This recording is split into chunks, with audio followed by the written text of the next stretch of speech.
Welcome, everyone. We're just going to take about one more minute before we get started for the evening to allow folks to join our Zoom webinar. So sit tight for another minute and then we'll get started.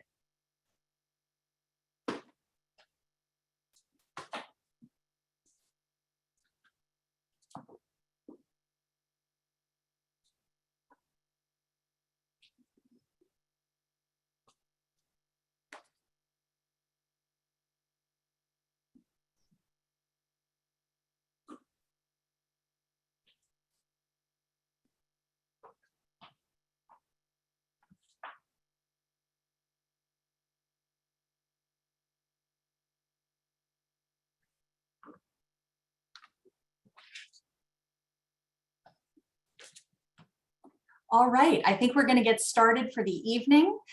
So welcome to everyone. Thank you all so much for coming to the very first ever Wharton Climate Prof event as part of the university's Climate Week. For those of you who don't know me, my name is Sarah Light. I'm an associate professor in the Legal Studies and Business Ethics Department, and I teach environmental management, law, and policy. Along with Arthur Ben Bentham, who you'll be hearing from later this evening. He and I are the two faculty leaders of the Business, Climate, and Environment Lab of the Wharton Risk Center, which is sponsoring tonight's event. In a few minutes, we'll drop some links into the chat for those of you who are interested in learning more about the BCE Lab and the Wharton Risk Center. So tonight, our goal is to showcase the climate-related research that is taking place at Wharton. You are going to hear from 10 scholars who will present their cutting-edge research on climate and business in 5 minutes or less. Student interest in this area has exploded in the past few years. In my own personal experience, the first time I taught my environmental management law and policy class in 2013, I had 27 students, 1 MBA. This year, I have 77 students, including 37 MBAs. So we are experiencing exponential growth. Tonight's presentations range will be on topics ranging from housing markets, mortgage lending, and sea level rise, to a climate imperative for business, to accounting for a better world. At the end of the presentations, I will moderate Q&A, and I will put a link in the chat so that you can send a message directly to me in the chat if you have a question for one of the climate profs. We are very fortunate to have with us tonight Deputy Dean Nancy Rothbard, the David Pottruck Professor of Management, who's going to offer a few introductory remarks to our event. Take it away, Nancy. Thank you, Sarah, and thanks to everyone for joining us.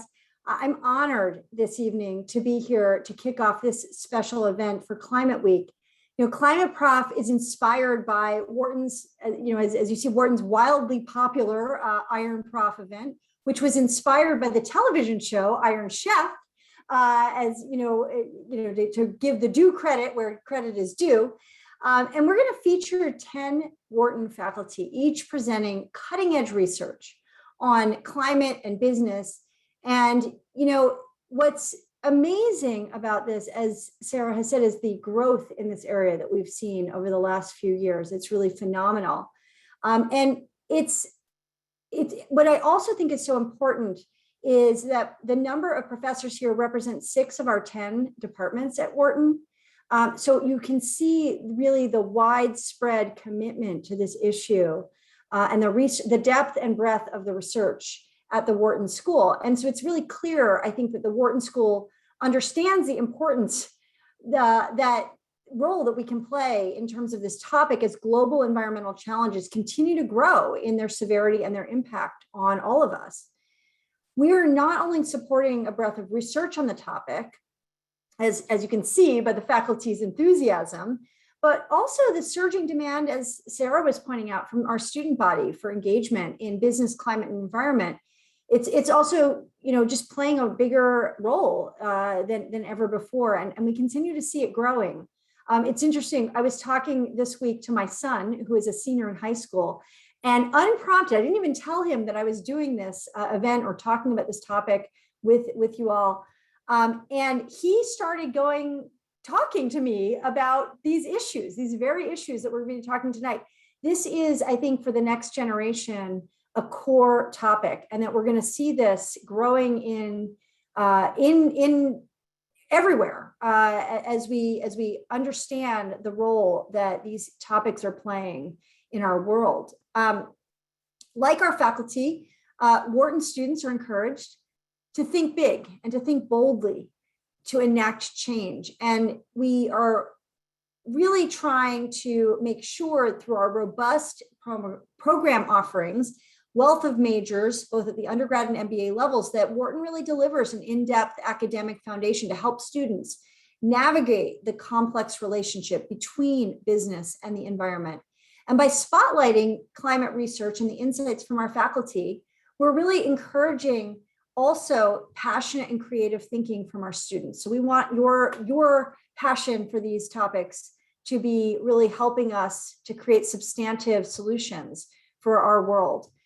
At Wharton, we're committed to supporting our community and championing expertise, mobilizing ideas, driving toward answers to the kinds of climate challenges that we're all facing. And with that, let's turn our attention to our amazing faculty. And I want to thank you all in advance for the wonderful work you're doing here at Wharton. And I'm sure we can't wait to hear what you are discovering tonight. So thank you. I turn it back over to you, Sarah. Thank you so much, Dean Rothbard. Great to have you at this event with us. So here's how the program is going to work. Each of our profs is prepared with 5 or fewer slides. I will be keeping the time, and when they have 1 minute left, I will hold up my 1.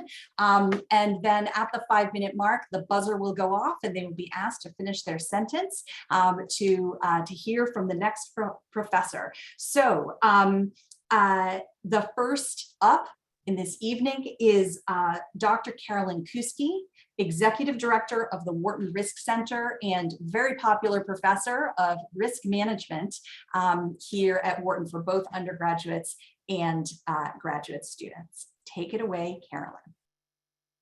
Great, thank you, Sarah. I'm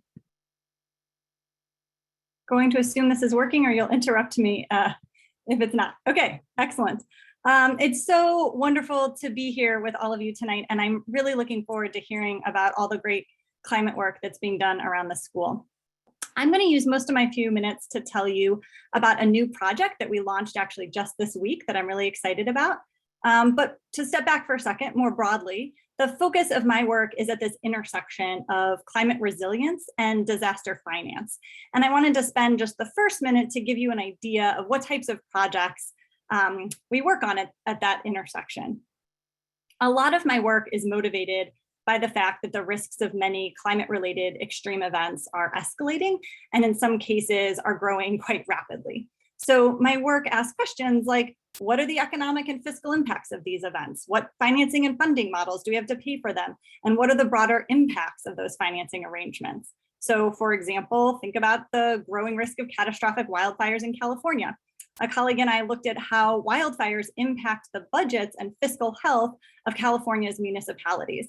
We quantified the impact of past fires on different categories of local expenditures and revenues. As another example, there's a robust body of research now that lower income households suffer disproportionately from disasters. In other countries around the world, microinsurance models have been adopted to help increase the financial resilience of these groups. We have a project right now that's looking at how to adapt those models to the US context, where we've seen some initial adoption only so far in Puerto Rico. But as part of that work, we needed to better quantify the financial post-disaster needs of these households. So we deployed a survey to hurricane survivors to track their financial recovery challenges and the timing of that recovery. And as a last example, a colleague and I did the first willingness to pay elicitation for flood insurance in the US, again, focusing on a lower to middle income community. So those are the types of research questions I work on that link climate resilience with disaster finance. I now want to spend my remaining 3 minutes telling you about this new project. To maybe give some context for this work, my research has always been incredibly applied. I'm motivated by particular problems and seek to help inform decision makers and improve public policy. And over the last few years, I've been trying to explore approaches to better link knowledge to action and in some ways radically deepen the partnership between researchers and practitioners with an overarching goal of trying to de-risk policy innovation and also scale up social impact. So what I wanted to tell you about tonight is a project trying to do just that. I'm the PI on a new $1 million 12-month award from a new program at NSF that's designed to really push this exact type of engagement. And the work, unlike lots of National Science Foundation grants, is not measured by academic output, but by on-the-ground change. So this project is joint with all the groups you see on the slide here. And our overarching objective is to improve the post-flood recovery of lower income households in New York City in the face of flood risk that's dramatically escalating due to climate change. There's many pieces to this project. We're going to be doing a few different research studies. We heard in the preparation for this project anecdotally that many sources of financial assistance post-disaster, whether that's insurance or governmental aid, can take months or literally years to get to people in need. And this creates additional hardship and actually growing costs for a number of families. So we're going to try to quantify this and identify the extent of the problem with a survey. We're also going to be documenting the relationship between increased take-up of disaster insurance among households and businesses and community level outcomes. So from prior research, we know a lot about the link between insurance and individual level outcomes, but we know less about the impact of widespread insurance on community level social and economic indicators. But the heart of this project is actually, in my last minute here, the insurance pilots. We're going to be piloting an entirely new approach to insurance to help groups that have previously been locked out of insurance markets. Our community development finance institution partner is going to be purchasing a parametric flood policy. That means that it's paid out based on the intensity of the disaster event. And what's great about a parametric product is that the dollars come very quickly and are very flexible. And they're going to be using those funds to make emergency cash grants to low-income households, literally in the days post-disaster when other sources of funds are often hard to come by. We're also going to be doing research and development on another model of microinsurance that would be tied to credit for low and moderate income borrowers that are starting micro enterprises and small businesses and whose business might be exposed to disasters. And then I don't have time to talk about it, but there's also a whole education capacity building component of the grant as well. And so I think I've hit my 5-minute mark. If anyone's interested in learning more, we now have a project website up. Thanks so much. Wonderful, Carolyn Kuski, thank you so much. So Dean Rothbard mentioned that we have multiple departments represented here tonight. Our most well-represented department is BEP. And so next we're going to hear from Mike Abito, followed by 2 other economists from the BEP department. So Mike Abito, take it away.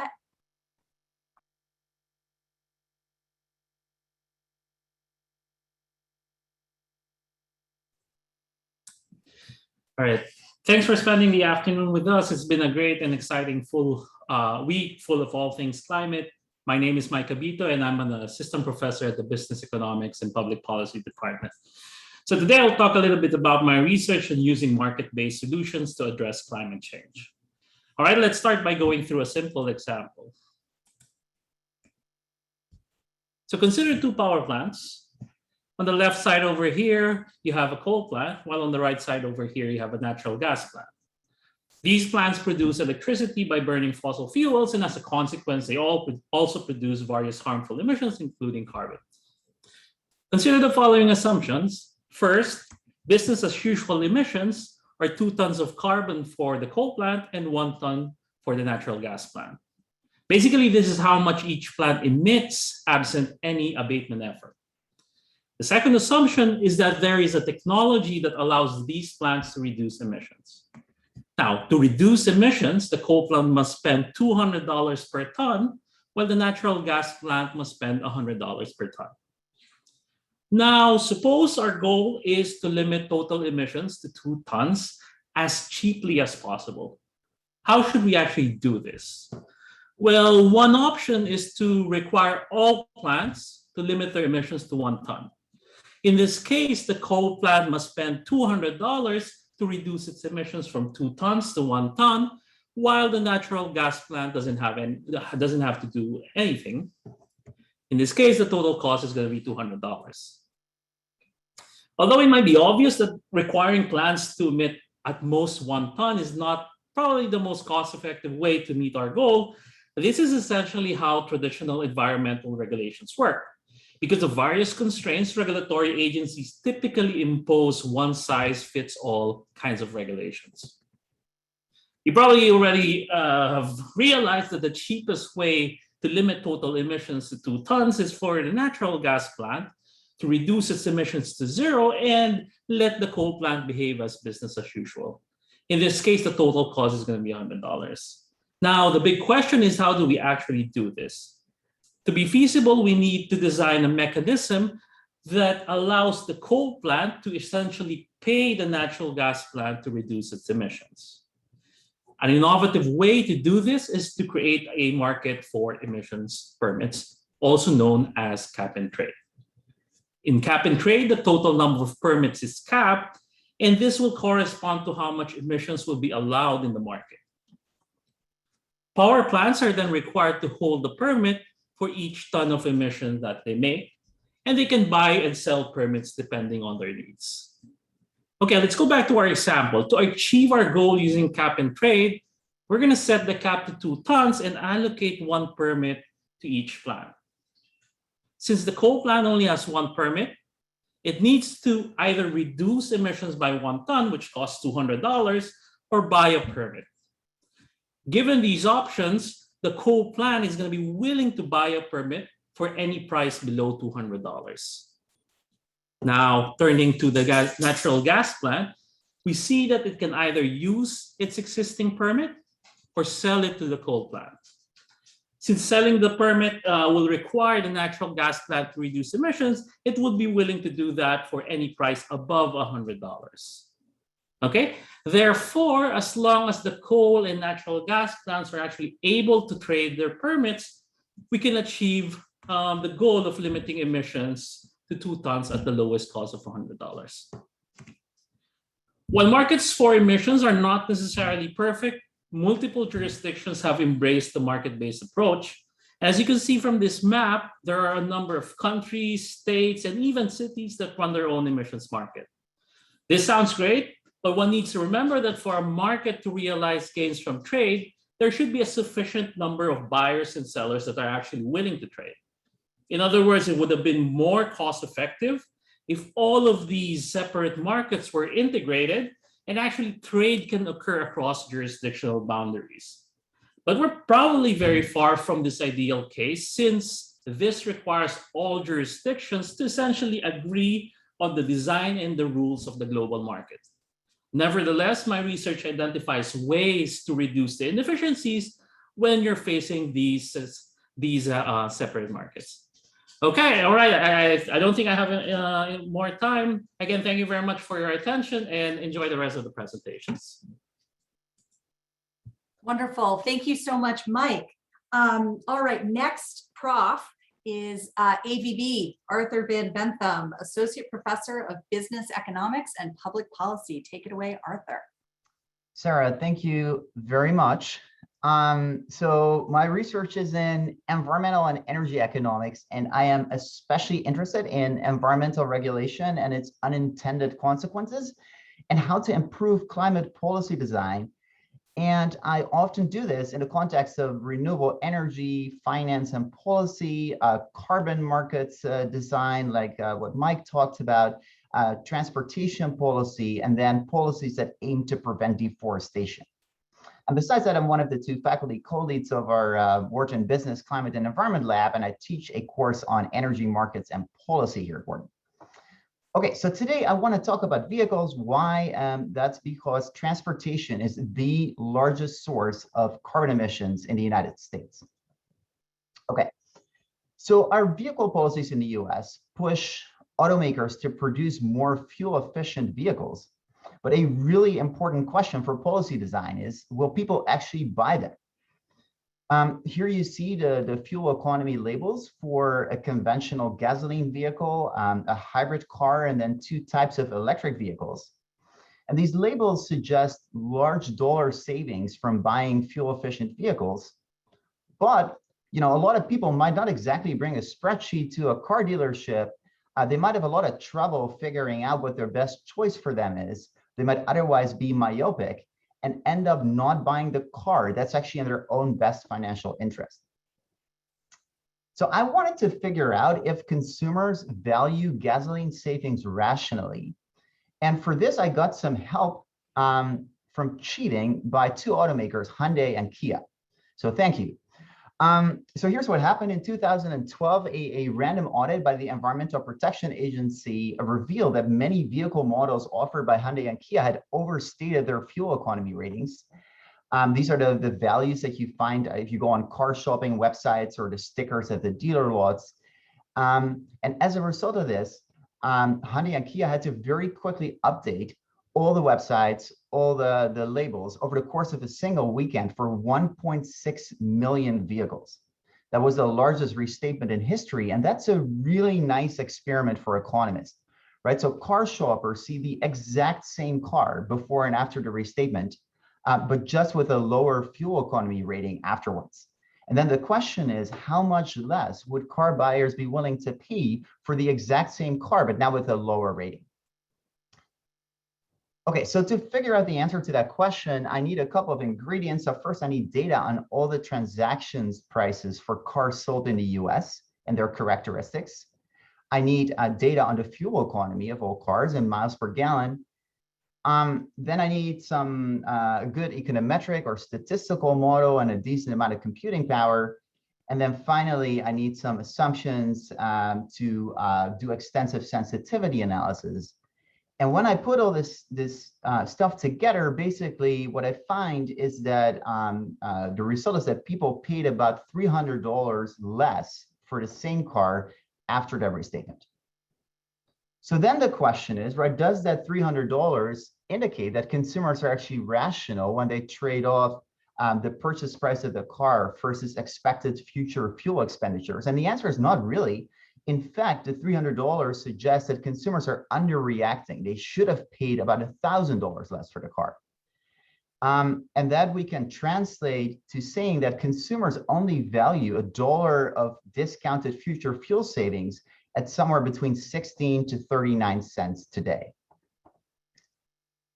And that's actually an important finding. So it means that when the government considers standards that are stricter, that require automakers to increase their fuel economy, we should count substantial consumer benefits because these standards steer consumers towards buying a car that's not only better for the environment, but it's also privately better for them.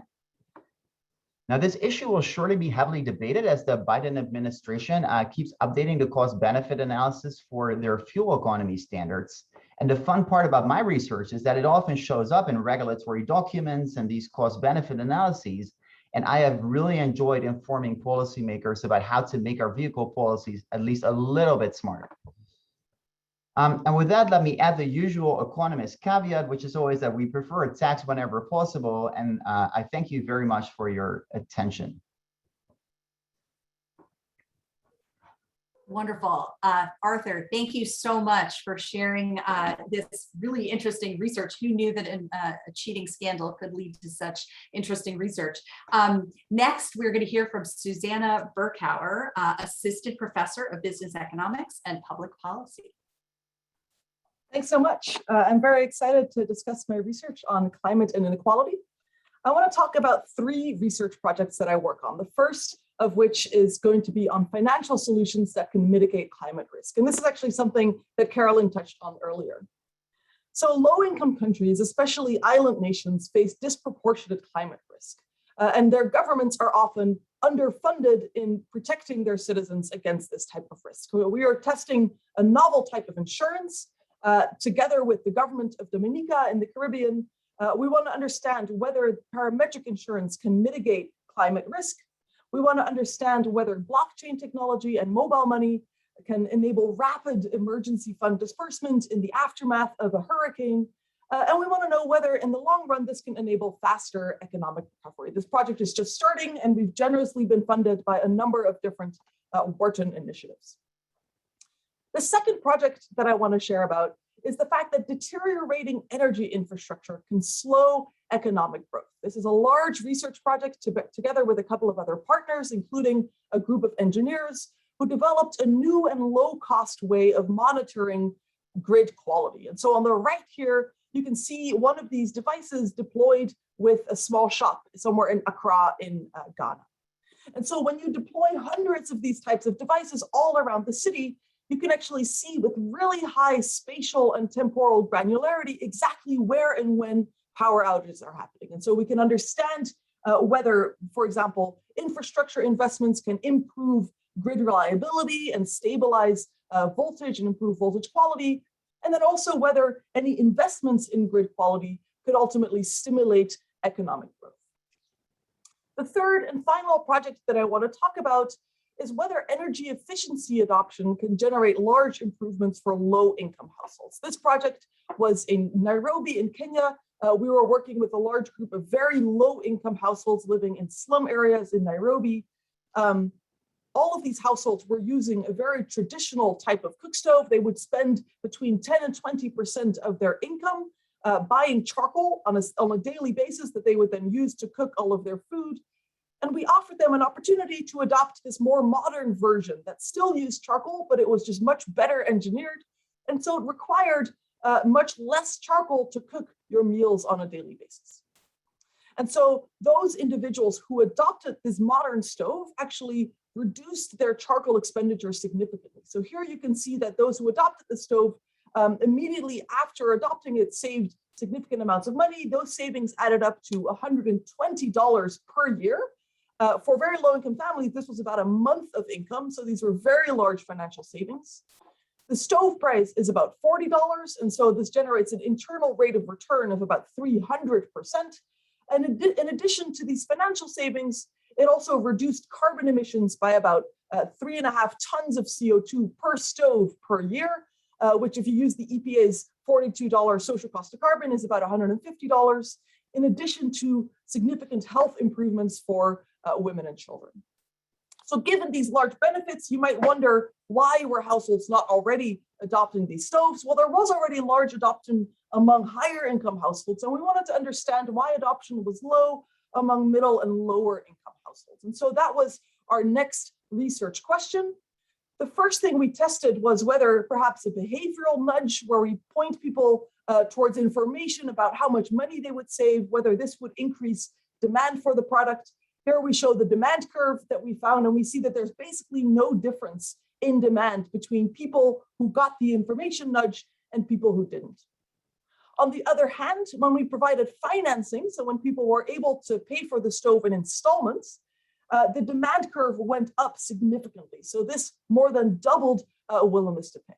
So this research suggests that providing access to financing can enable lower income households to adopt energy efficient technologies that can generate significant financial, environmental, and health benefits. Thank you so much for your time. I'll end there, and I would love to hear from folks who are interested in this research.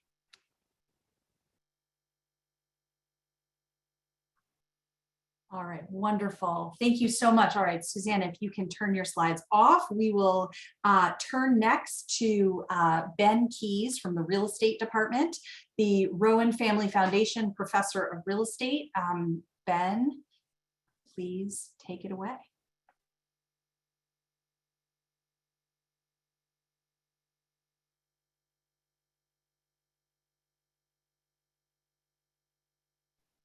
All right, thanks so much. Trying to share my screen here. Can everyone see the slides?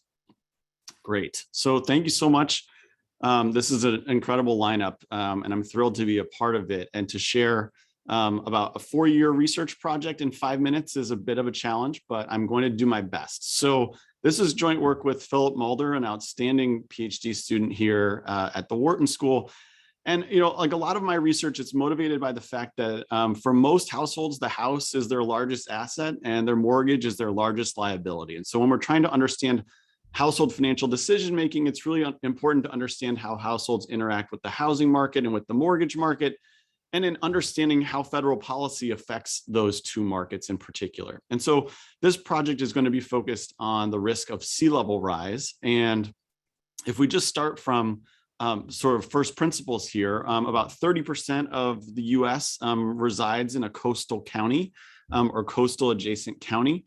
And climate forecasts are projecting growing risk of 6 feet of sea level rise, which would expose about $1 trillion of real estate to chronic inundation, meaning being regularly flooded, to say nothing of sort of more infrequent flooding, high tide flooding and storm surges and the like. And as we've learned about these forecasts and as they have amplified over time, in theory, we'd expect that house prices would react right away, that if the house price, if housing markets are forward-looking asset markets, then prices should immediately incorporate additional information regarding these types of risks. And so we were curious to find a setting where we could test this type of hypothesis. And the challenge is that there isn't a really clean experimental design. We didn't have anything as sharp and insightful as what Arthur is doing in terms of looking at his change in the postings or anything like a randomized control trial like Susanna. And so what we came up with instead was a strategy to look at different coastal communities in Florida, some of which are more low-lying and more exposed to sea level rise, others which have a slight bit more elevation, so are less exposed if the seas rise 6 feet. And so you can think about what I'm going to show you next as grouping two groups of communities, about 200 communities that are very exposed to sea level rise and about 200 communities that are less exposed. And we're going to bring in data from mortgage applications, about 2 million mortgage applications, about 1 million housing transactions, and about 1 million real estate listings to do this analysis just for Florida. What we find is shown here on the left, which is that if you look at these two different groups of coastal communities, they track each other very, very closely through the housing boom and bust of the 2000s in Florida. And then you see these two series start to diverge. And in particular, the areas that are more exposed to sea level rise, starting in 2013, see a decline in transaction volumes. So there are fewer homes trading hands starting in 2013, and this gap widens so that by 2019, prior to COVID, you see about a 20% gap between the more exposed communities and the less exposed communities. You see something a little bit different in the price series. The price series track each other quite well through the boom and bust, but if anything, prices recover more quickly coming out of the boom in these more exposed areas, the areas that are more likely to be flooded if seas do rise by 2100 to 6 feet of sea level rise. But it's only after a few years that you start to see this taper off. And now in 2019, you see a gap of about a 5 to 7% difference in prices. And so prices are still rising in both of these communities, but they're rising more slowly in the more exposed communities. So with this in mind, and I've sort of done the leap here where we leaped through about 3 years worth of data cleaning, data analysis, and data acquisition to put this together, to start to understand what are the mechanisms here, what's going on in these housing markets, and why are we seeing these patterns. So I think 2013 was important for a number of reasons. A big one being Hurricane Sandy, which hit the East Coast. And in some additional analysis, we show that these effects are larger in the parts of Florida that have tighter connections in terms of migration patterns to the areas most affected by Hurricane Sandy.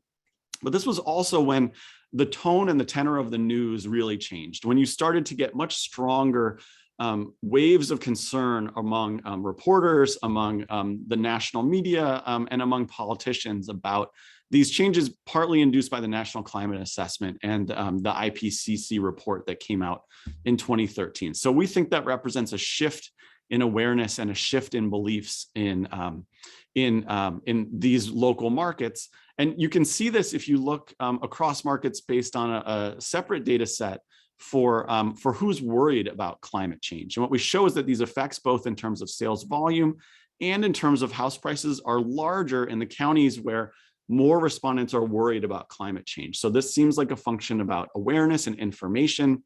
We wanted to unpack these mechanisms further, and we thought, well, is this just about lenders adjusting their behavior? Is this about insurers adjusting their behavior?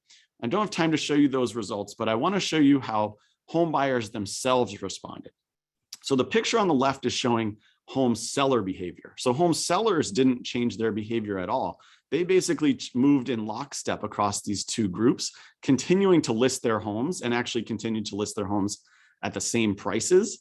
But what we see is that a larger and larger share of those listings failed to sell. So the picture on the right is showing you the share of listings that didn't transact. So they expired in the MLS system. And what you see is that grows over time until 2016, when we start to see a price adjustment. And so you start to see sellers reacting to this gradually. And so to put this all together, I think what we're seeing is some interesting frictions in the capitalization of new risk information. And we're showing the mechanisms through which that sort of percolates through the market as more informed buyers are less willing to pay essentially the asking price for properties in exposed coastal areas that are most vulnerable to sea level rise. So I will stop there, and thanks so much. Wonderful. Thank you so much, Ben.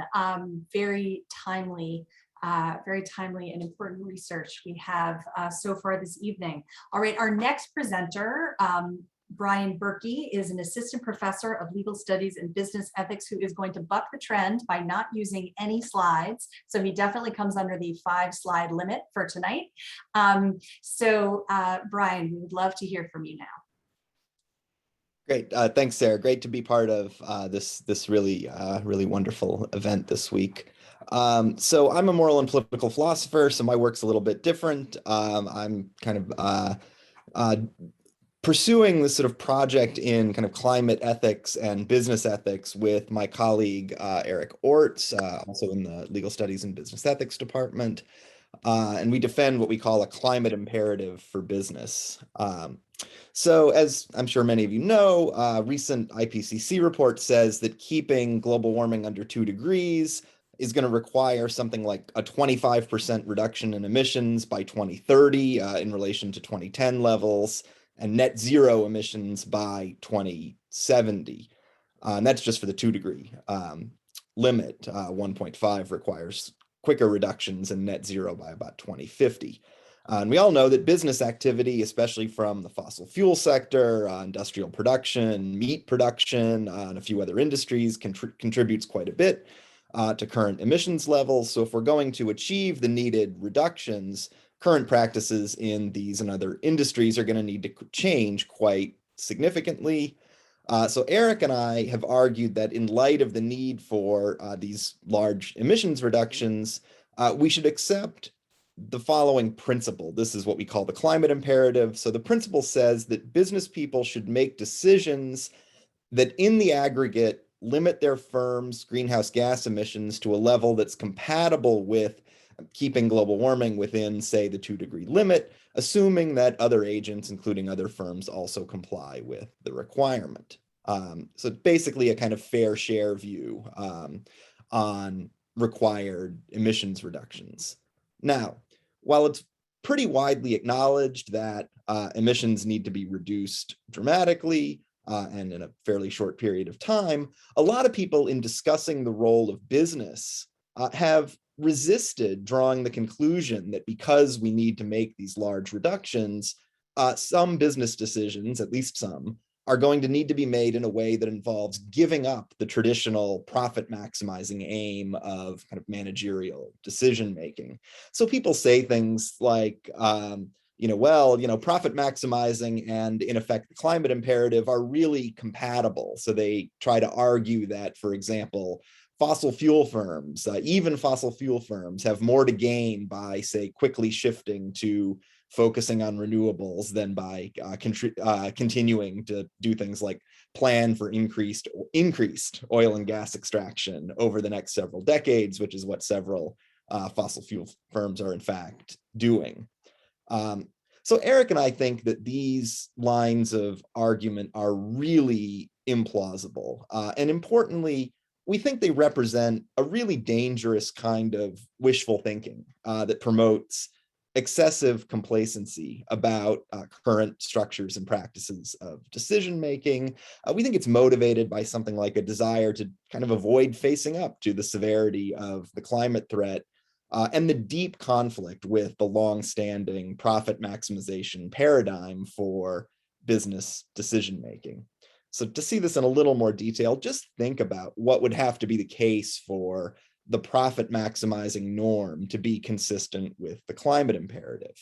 So first, every business person aiming to maximize the profits of their firm acting in effect with no direct concern for reducing emissions, would somehow have to generate an outcome in which aggregate emissions from all firms would fall dramatically over the next few decades. And that would just be an extraordinary coincidence. It would kind of be unbelievable if that turned out to be true, it seems to me. It seems to me there's no reason to believe that anything like the emissions reductions that are needed would happen if business people generally just continue to embrace the profit maximizing aim as kind of the central aim of decision making. General principle behind this, it's just not plausible that a whole bunch of people acting with no direct concern for the goal of reducing emissions can reasonably be relied on to contribute to the achievement of that emissions reduction goal. So briefly, one kind of response to this line of argument is to suggest that profit maximizing can be made compatible with the climate imperative as long as good public policies are implemented to shape profit maximizing business practices. So for example, a carbon tax that appropriately prices in the social costs of emissions. So carbon tax is a good idea. Nonetheless, this response can't save the profit maximizing norm in our world. Why is that? Well, one thing that many firms continue to do in their pursuit of profits is to actively oppose the adoption of policies like a carbon tax. Right? So if we say that they shouldn't be doing that because of the urgency of the climate crisis, then we're acknowledging that some decisions, namely whether to use company resources to actively oppose measures like a carbon tax, shouldn't be made with the profit maximizing aim alone. If, on the other hand, we say that there's nothing wrong with companies doing this because it's profit maximizing, then we're just admitting that profit maximizing conflicts with the climate imperative. So the conclusion that we should accept is that business can't continue to be conducted with profit maximizing as the central goal. The climate crisis just doesn't allow for that. So an ethical commitment among business decision makers to addressing the climate crisis, even at some, perhaps in some cases, quite substantial cost in terms of profit, is necessary in our current circumstances. All right, thanks. Thank you, Brian. Very exciting work in business ethics, and it's great to have so many different methodologies and fields represented here tonight. Our next speaker is Luke Taylor, Associate Professor of Finance. So Luke, go right ahead. Well, thank you. I'm going to be talking about the incredible recent rise of ESG investing. ESG stands for environmental, social, and governance. Today, roughly $1 in $3 invested in the stock market is following some kind of ESG investment strategy. So my first question for tonight is, which do you think performed better in recent years? Green stocks or brown stocks? So a green stock is the stock of an environmentally friendly company. So think maybe a solar energy stock. And a brown stock is an environmentally unfriendly stock, for example, a coal stock. So which performed better recently? Well, green stocks massively outperformed brown stocks. Here I'm showing that a portfolio of green stocks outperformed a portfolio of brown stocks by 170 percentage points over the last 8 or so years. So next in our research, we asked, well, why did this happen? Why did green stocks outperform brown stocks? And our answer is that concerns about climate change increased over the last several years, and that benefited green stocks. What I'm showing here in red is our measure of the level of concern about climate change. This comes from letting a bunch of computers read a bunch of major newspapers and searching for keywords over the last several years. Concerns about climate change obviously have increased. The dashed line shows the return you would have gotten by buying those green stocks and shorting brown stocks. And you can see that the two series follow each other pretty closely. So what we show is that when people become more concerned about climate change, green stocks tend to outperform brown. And that makes sense. If everyone wakes up more concerned about climate change, what are they going to do? They're going to run away from coal company stocks, and they're going to run toward, for example, solar stocks. So that's our answer to the why question. The tougher question is, do you expect green stocks to continue outperforming in the future? This is an important question because when you survey investors on why they do ESG investing, consistently one of the top answers is they do it to get higher returns. It's also important because when you look at how asset managers market or advertise their ESG investment products, they advertise them saying that they have high returns. So our answer to this question, do we expect green stocks to continue outperforming? Our answer is no. Here's how we reach that answer. What I'm showing you here in blue is what actually happened. It's the actual return you would have gotten by buying green stocks and shorting brown. That strategy did perform very well over the last 8 years. Next, we ask a what if question. What if the last 8 years had been different? What if, for example, there had been no increases in concern about climate change? We can use a very simple statistical model to analyze that counterfactual. And what we find there is the dashed green line. We said, if there had been no increases in concern about climate change, well, the performance of that green minus brown strategy would have been much lower.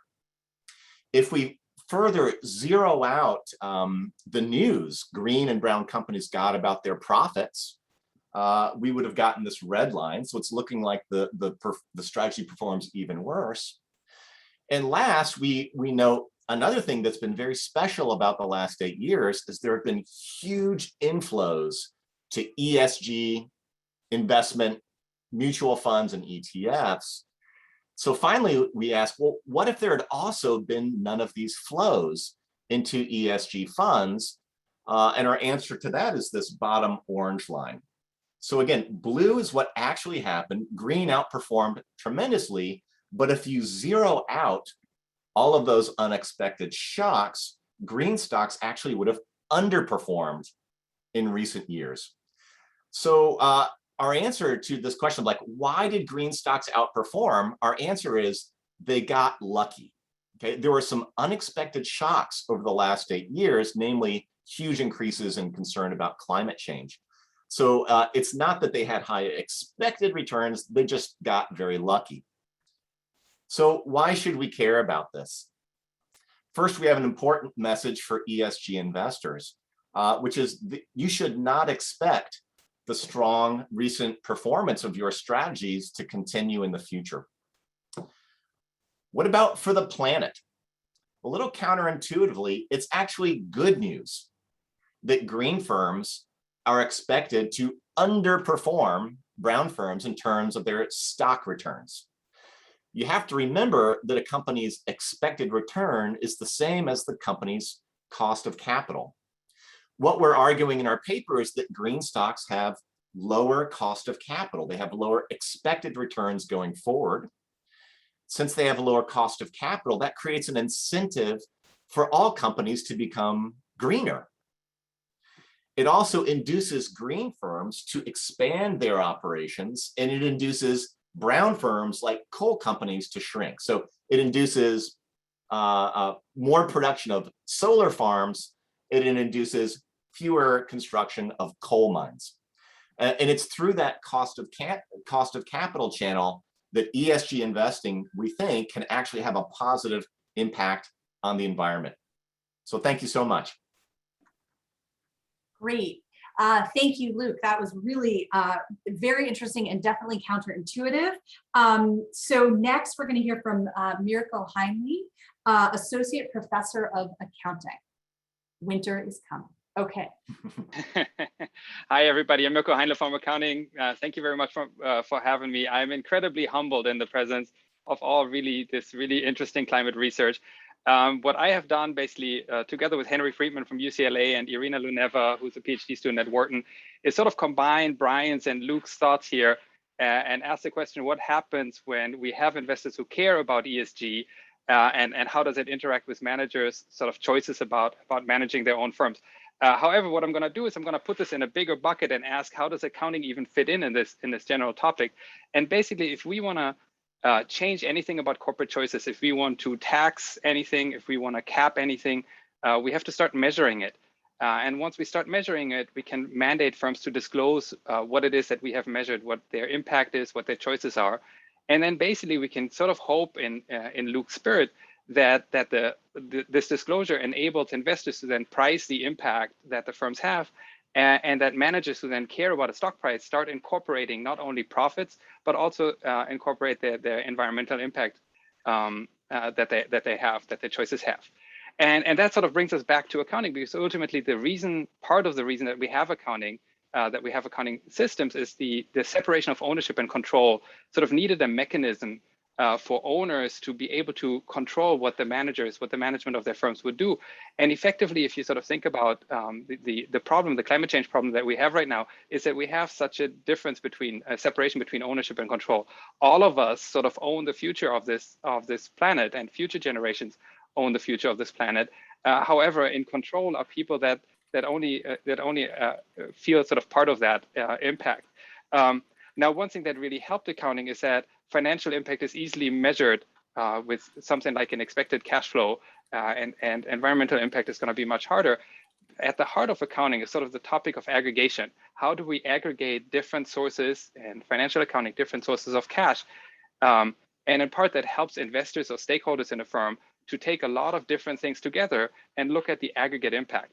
When we think about environmental impact, it gets a lot harder because we have very heterogeneous environmental impact. So how do we aggregate carbon emissions, nuclear radiation, microplastic waste in oceans, and get sort of all of that together into one core number that we then can regulate or that we then can disclose?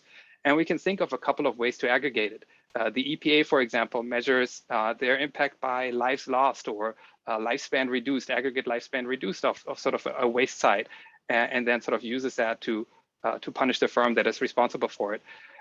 In the research that I have with Henry and Irina, we're basically building an analytical model. We assume that some investors care about ESI, environmental social impact, and that all investors care about cash flows. And then we assume that a manager takes actions and that the manager is interested in increasing price. We allow a couple of actions that have sort of different impact on the firm's cash flows, as well as on the environmental impact. And we allow some that sort of just have an impact on the report, something like greenwashing, where a firm just sort of pretends to be green through the ESI reporting. And then the ESI report in and of itself is an aggregate of sort of the impact that the firm has. And then we start varying the way that we aggregate. We aggregate along the cash flow impact, making it more look like an annual earnings report. We aggregate along an environmental impact, or we aggregate along some other dimensions. And basically what we then sort of see is that investors update what the manager has done. Since all investors update on cash flows, a cash flow aggregation has sort of a relatively strong price impact. And oddly enough, a cash flow aggregation leads to more greenwashing because the manager can move price more than they could otherwise. But this cash flow impact aggregation also leads to an emphasis on efforts that create cash. So we're basically in the trade-off between environmental impact and cash. Managers will pronounce cash more. If we flip it around and move to an ESI congruent measurement, we're going to get a little less greenwashing. We're going to get a little more better environmental impact, but we're going to start sacrificing cash, very much along the lines that Brian has talked about it earlier. We allowed for another way of aggregating here, and basically sort of taking the idea that we're going to aggregate information by the average investor preferences, which is obviously in reality really hard to do. I need to know what fractions of investors cares, and I need to know how strongly they care. However, if we're able to do something like that, we realize that this actually maximizes the price impact, therefore maximizes greenwashing, but allows a price-interested manager to sort of to make the same trade-off that the aggregate that investors would do in aggregate. All right, now that we're here, where does it take us? Really, if you sort of think about how ESI, how environmental impact gets into prices, it needs to be the case that investors' demand is actually impacted by it. If we think about us as investors delegating our choices to, for example, mutual funds, and we know that mutual fund managers are driven by returns, then they're going to make choices that maximize their returns, not that maximize environmental impact. What we would really need then is a ranking that is based on the environmental impact that an asset manager had through the firms that they were holding in their assets. So we would need to know what is the impact of holding, GM shares for 17 and a half hours on February 19th. And that is something that is obviously relatively hard to do. Anyhow, with all of this, efficient capital markets need information to work. Information needs to be provided, it needs to be measured, it needs to be reliable, it needs to be efficient to use. And at the end of the day, that's sort of an accounting job. So this is how accounting could contribute here. Thank you very much. Thank you, Mirko. Fantastic. And also, you clearly have the best technological expertise out of all of us in being able to float your own head over your slide presentation. We can all take a lesson from that. So next, I'm delighted to introduce Henisz, the Deloitte and Touche Professor of Management and the head of Wharton's ESG Analytics Lab, as well as the Risk Center's Political Risk Lab. Thanks, Sarah, and thanks to all my peers and the Business and Climate Environmental Lab for coming together and making this event possible during Climate Week. I'm really excited to have this opportunity to share some of the research I've been engaged in at the ESG Analytics Lab that relates to the financial impact of climate risk. I want to start with a sobering statistic, and that statistic is that in order to reduce net greenhouse gas emissions to zero by 2050, the estimates on the CapEx required range from $30 to $60 trillion. Now, that sounds pretty daunting. When we look at the optimistic numbers of how many assets under management actually care about ESG factors, care about climate risk, you come up with a number around 35 trillion. If that number were actually accurate, and a fraction of those funds were funneled into CapEx to support the climate transition over the coming decades, we might actually already be on the path to net zero, but we're not. The reality lags far beyond these headline numbers. Most of the investment that's going into ESG funds are simply going into tracking funds offered by BlackRock iShares that track major indices and differ from them only in that they don't buy tobacco, weapons manufacturers, and in some cases, coal, oil, and gas producers. Green bonds, impact funds with a climate theme, and other climate-related financial instruments are experiencing rapid growth, but it's from a much smaller base. If you add the assets under management and all those instruments together, you come up with tens of billions of dollars.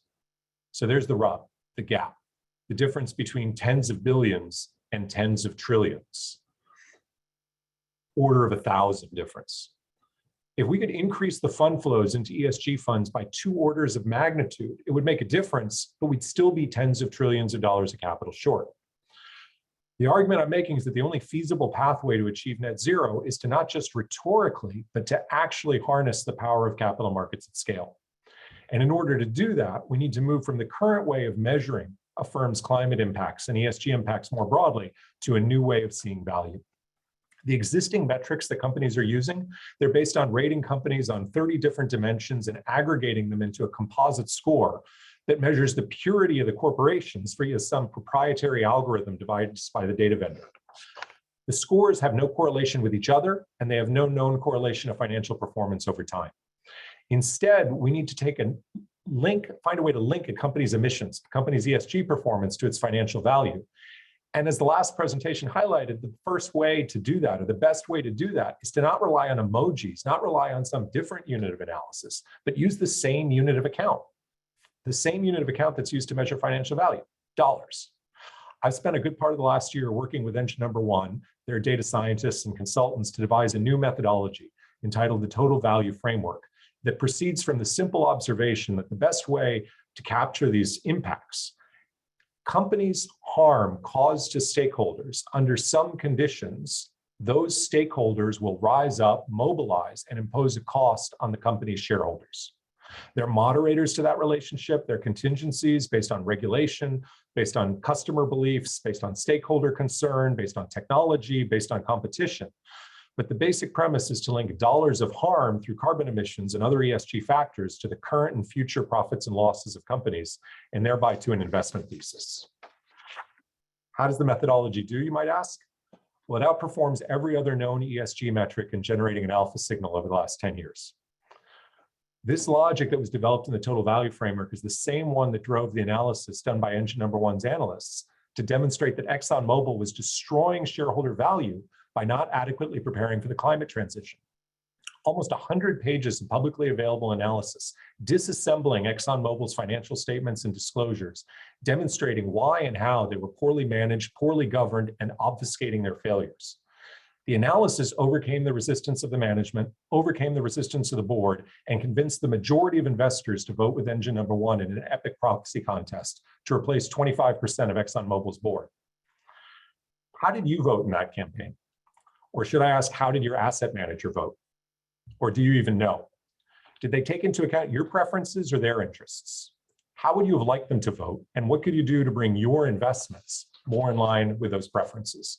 Engine No. 1's launched a new ETF that gives you an opportunity to ensure that your shares, even in an index fund with low fees, vote the way you want it to. It's the first passively managed fund with constructive and at times active engagement.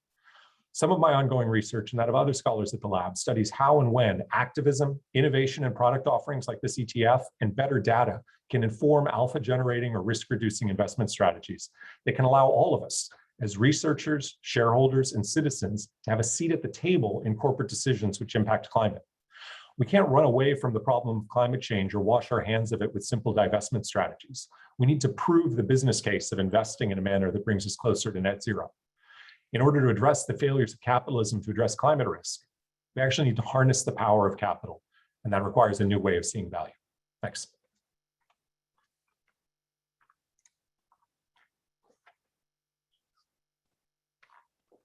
Wonderful. Thank you so much. I am our last presenter tonight. We are already hearing and seeing some excellent questions in the Q&A. So please, if you have not already typed in your question, be sure to do so. I'm going to share my screen.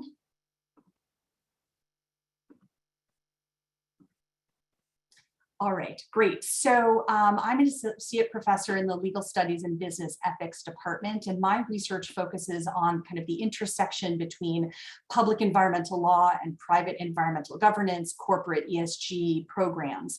And the paper that I'm presenting, research that I'm presenting, comes from a publication that Dr. Kuski and I recently published called Insuring Nature. The big idea here is the idea that insurance is often, which is a form of private environmental governance, is often considered, obviously it's a risk management tool, but it is not one that is frequently used in the environmental conservation and restoration context.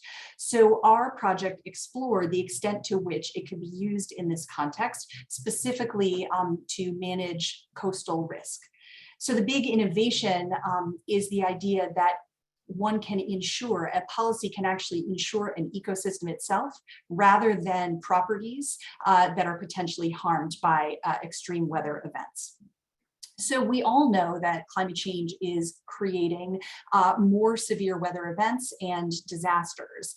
And these can lead to significant losses for homeowners and business firms. Green infrastructure, ecosystems like coral reefs or wetlands or other coastal forest properties have the potential to protect the coastline as effectively or even more effectively than what would be called gray infrastructure, things like seawalls or berms. And so that, of course, leads to the challenge. So the challenge is, if I can advance my slides, the challenge is that while coral reefs and other coastal ecosystems can protect the coast from storm surges and sea level rise, they too are at risk from those very same extreme weather events. So a healthy coral reef has the potential to reduce wave energy that hits the shore by up to 97%. But 1 foot of loss to the coral reef can reduce that ability to prevent storm surge by more than 50%.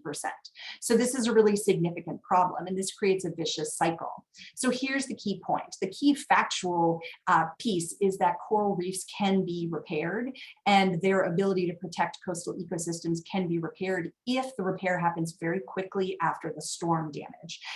And so this raises a policy question, which is, are there law and policy tools available that can provide this immediate impact funding to restore these coastal ecosystems when they have been damaged so that they can continue to act as green infrastructure and protect the coastline?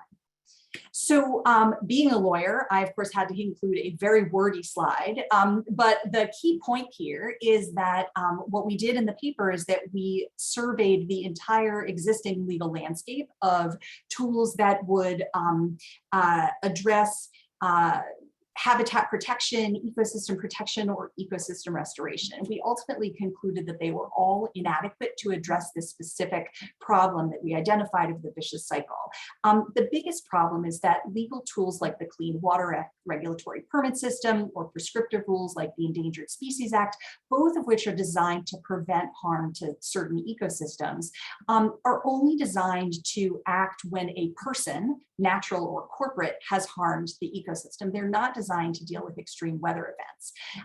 Even market mechanisms like payments for ecosystem services focus on ecosystems that are owned by private entities, and provisions in certain legal instruments like natural resource damages under the Oil Pollution Act or the Superfund statute can take years before they're available to restore damaged ecosystems. So then, of course, this raises the question, can insurance do better? And the answer is yes, insurance can do better, surprise.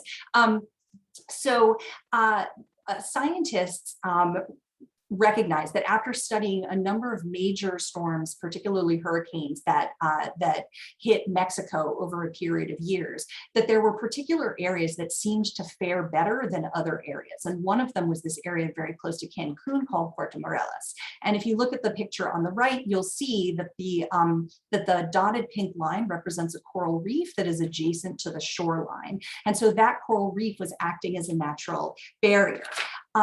And so this led a group of stakeholders, including the Nature Conservancy, Swiss Re, the major global reinsurance firm, the local hotel owners association, you can see the hotels along the beach, as well as the state entity that manages the reef park, to purchase an insurance policy through a coastal zone management trust. And the idea is that the insurance policy is what's known as a parametric insurance policy. That means that when a specific objective trigger is hit or a threshold of wind speed exceeds a certain speed, then the policy pays out a set amount. So the payouts can happen extremely quickly. There's no need to wait for an insurance adjuster to come out and assess the damage. So this policy is now in effect in Puerto Morelos. And if wind speeds don't exceed that trigger, but still cause damage to the reef, the trust itself can act as a self-insurance policy. Now, there are some limitations. It may be the case that the payout, if there's extreme damage, isn't enough to fully restore the reef. There need to be entities and parties who are willing to purchase the premium, and that may require some kind of government intervention to address the free rider and collective action problems. But we conclude in the paper that this type of insurance for nature is actually generalizable beyond the context of coral reefs.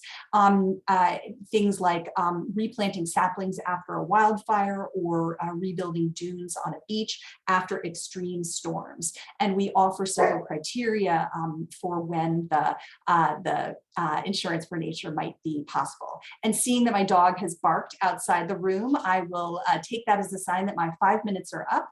Thank you all so much. And I'm going to stop sharing my slides. Great.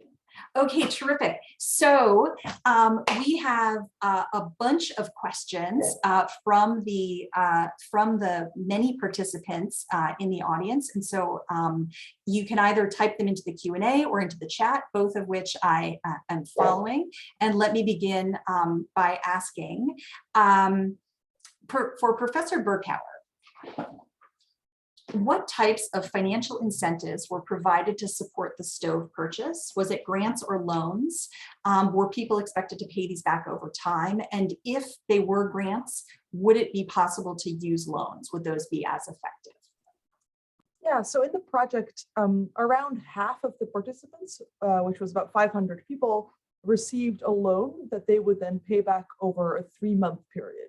So basically people would pay either in weekly or in monthly installments. And we had pretty decent repayment rates, which we were happy about, although we talk more about that in the paper as well. And then in addition to that, some recipients also received, or actually everybody received some subsidy relative to the market price, but that varied a lot. So some people got a very large subsidy and then some people got kind of a smaller subsidy. But I think what's important is we actually elicited how much people were willing to pay at most as one of the outcomes in this study. So we kind of can measure that. And so we can say, okay, whatever the price might be, how many people would have bought the stove at that price? And so we can kind of figure out, okay, how large would the subsidy need to be? For example, if you want at least 20%, or if you want at least 50% of people to be able to buy the stove. And so we can say, if there was a loan, how large would the subsidy have to be? Or if you didn't provide a loan, how large would the subsidy have to be? So we can, at a pretty granular level, figure out what the pricing should be. And so I think that's one of the powers of doing this in a very detailed, at a very micro level type of study. Wonderful, terrific. Next question is for Luke Taylor. Professor Taylor, your argument that green stocks will not continue to outperform seems to rest on the idea that concern for climate will not continue to grow. What if concern for climate does continue to grow? And then relatedly, why do you frame ESG success as based on luck?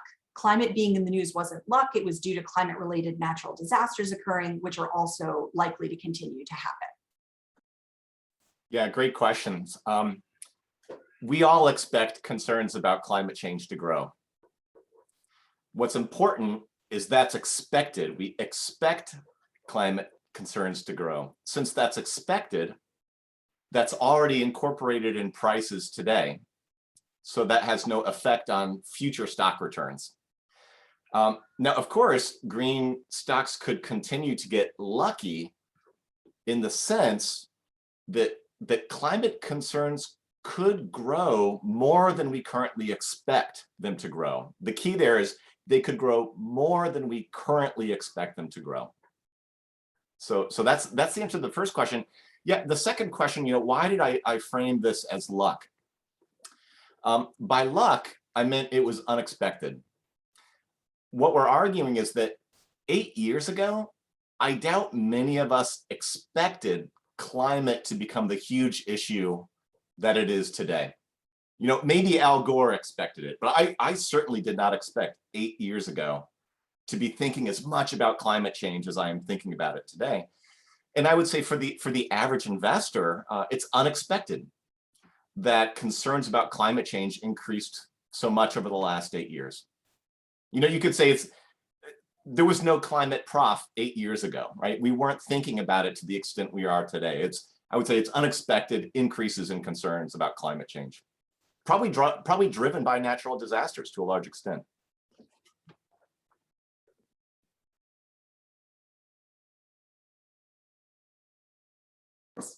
Thank you very much. Okay, excellent. So next question is for Brian Berkey. Wait, I just lost it. Hold on. If our current economic system is poorly set up to deal with the climate crisis, have you thought about alternative systems that would be more effective?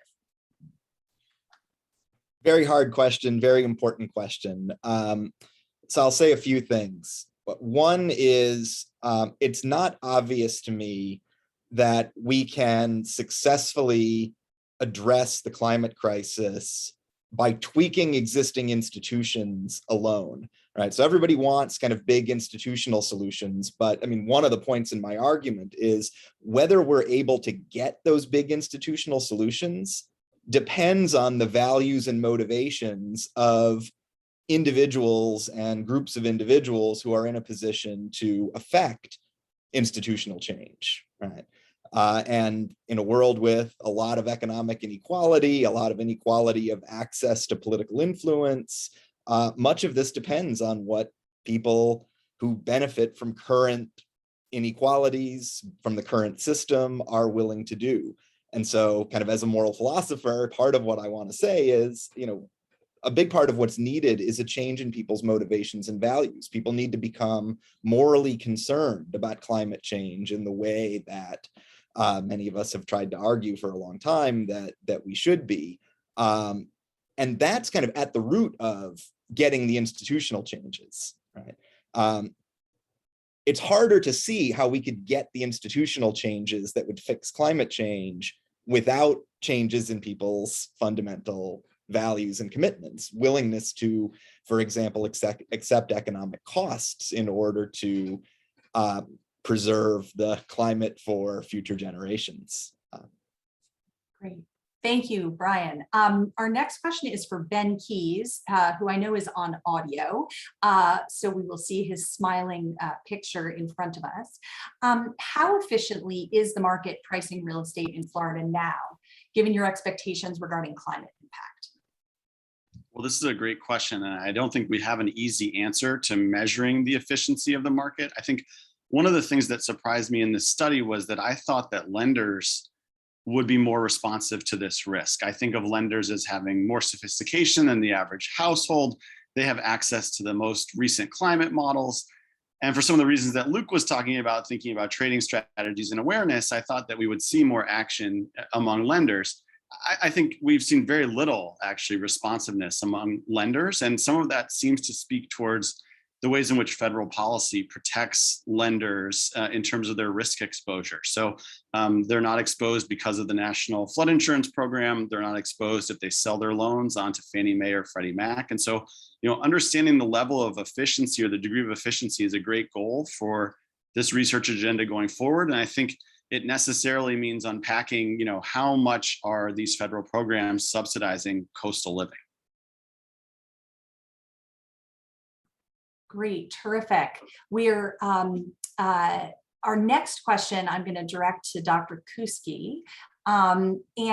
We've received a number of questions in the chat about how is it possible to get involved.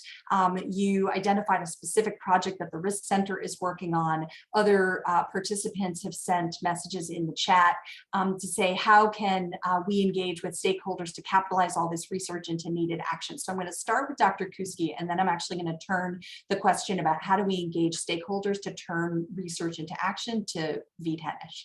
So go ahead, Carolyn. Great, thanks, Sarah. Yeah, there's a number of things. Any students, current students who are interested in learning more about climate and environment related opportunities should sign up for our student listserv, because whenever there's research assistant possibilities, other types of job opportunities, events that we think might be useful, as well as opportunities even beyond Wharton in this space, we put them all into this weekly or bi-weekly email. So that's a great way to stay on top of what we're doing. Our center also has a number of different ways that we engage with students. We have an undergraduate student fellows program that you can apply for in the spring to be part of next academic year. This year's already off and running. We often hire assistants to work on projects. Those would be on the email listserv. We have a great education page. So if you go to the Risk Center homepage and click on the education thing, you can see all the different opportunities and events. And if you have any questions about that, you can contact Helen Wiley at our center because she manages a lot of these programs. Great, and maybe Veet, could you talk a little bit about how do we turn ideas into action? Big question. The last slide talked about voting. How many of us really know how the shares that we own vote on proxy votes? But I think there's a range of others. I mean, I think involvement with the lab, either the Business Climate Lab, the ESG Analytics Lab, some of the initiatives that are going on, reaching out to us as faculty, working with alumni in organizations that have research projects around this. I mean, we've had phenomenal partnerships with Morgan Stanley, Vance, with Northern Trust, with Diligent Corporation. And a lot of this is brought to us by Wharton alum who are in those organizations who are wrestling with hard problems around climate risk and the financial implications. So for the alumni on the call, there are possibilities of connecting with the labs, connecting with the faculty, and connecting with students who share these passions and bringing them in early on into the journey. So I think there are many ways in which we can engage with the firms that are having this impact, with the research that's trying to understand that impact and understand its conditionalities. And the labs and the faculty gathered here and staff as well are really part of that network, part of that ability to connect students to alumni, to organizations, to research that can make a difference here. Great. Okay, terrific. I'm going to take moderator's prerogative to ask a few questions. So my next question is for Arthur Ben Bentham. Transportation emissions are the largest source of greenhouse gas emissions in the United States, having surpassed emissions from the electric power generating sector a few years ago.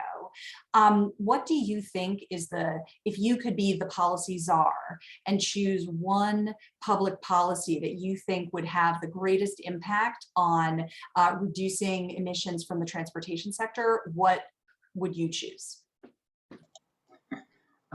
That's a tough one, because I think I very much am sympathetic to the point that Brian made before. Maybe I interpret that as it's not that institutional solutions may not work in principle, but it's really hard to see how to get there.